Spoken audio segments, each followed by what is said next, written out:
عاجل، مؤامرة فرنسية. هنكشف معاكم سبب تكريم السنغال في ملعب دو فرانس بضواحي باريس. ليه؟ وليه دلوقتي؟ أسئلة كتيرة هنحاول نجاوب معاكم النهاردة عليها. أهلا بكم سيداتي آنساتي سادتي، طابت أوقاتكم. احنا قدام واحدة من أغرب وأعقد الأزمات في تاريخ كرة القدم الإفريقية.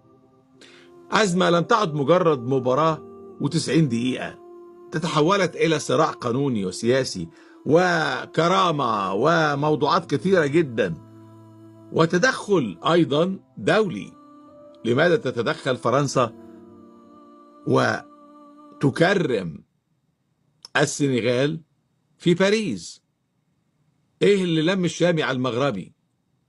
لا، دي مباراة ودية ما بين السنغال وبيرو، مفروض تتلعب يا اما في بيرو يا اما في السنغال، اذا كانت في ضوء استعدادهم لبطولة كأس العالم اللي ربنا يستر وتكمل اصلا. ويعني بس يعني غريب جدا ليه دي فرانس ستاديوم، ليه الاستاد بتاع دي فرانس في ضواحي باريس؟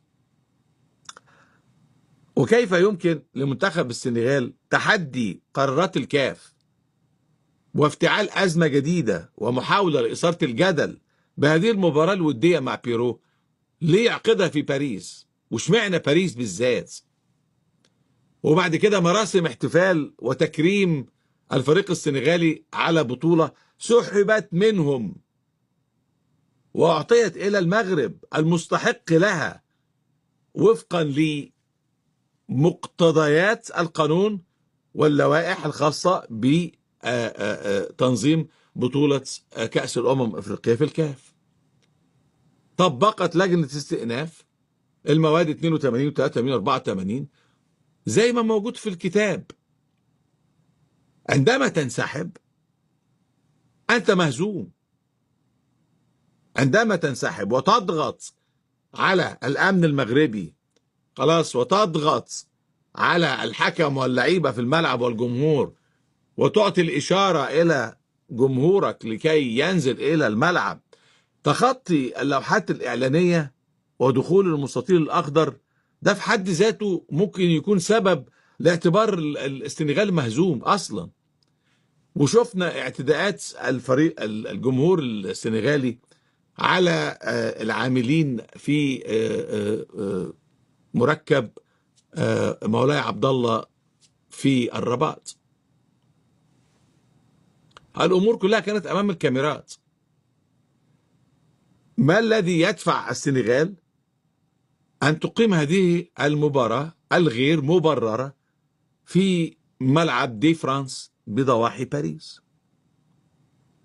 عايزين يحتفلوا ويكرموا على بطولة سحبت منهم. اليوم باريس ليست مجرد عاصمة للنور زي ما كنا بنقول عليها، لا، ده بقت مسرح للتمرد الرياضي، تمرد رياضي سنغالي ضد قرارات الكاف. ولماذا اليوم يا فرنسا؟ ألم يأتي وقت الحساب؟ مش هتكلم على النشيد، أنا بس بجيبها بالنص كده. يا فرنسا قد أتى وقت الحساب. لماذا فرنسا تتدخل في هذا الأمر؟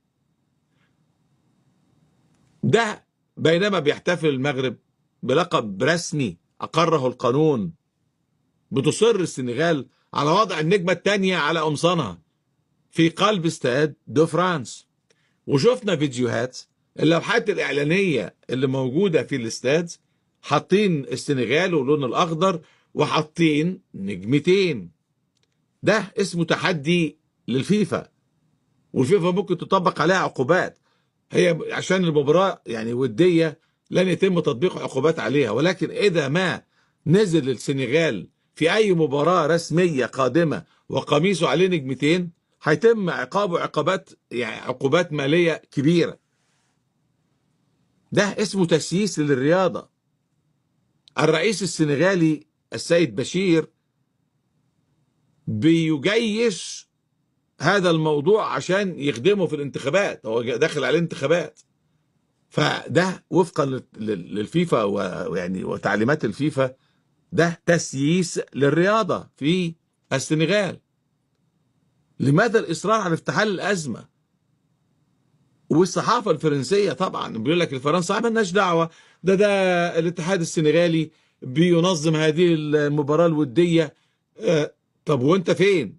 انا مش بصفة رسمية. طب سؤال، انت ليه سمحت له انه الكلام ده يتعمل في ملعب دي فرانس في ضواحي باريس؟ كان يمكن الاتحاد الفرنسي لكرة القدم يقول له لا احنا متأسفين، انت يعني لم تحصل على هذا اللقب وقد سحب منك اللقب، فاحنا مش هنتدخل في هذا الموضوع. هل ممكن يكون في يعني تبعات، يعني عقاب او تبعات على اتحاد الكرة الفرنسي؟ الله اعلم. هندرس الموضوع ده ونرجع لكم بيه ان شاء الله. ولكن احنا قدام تسييس للرياضة.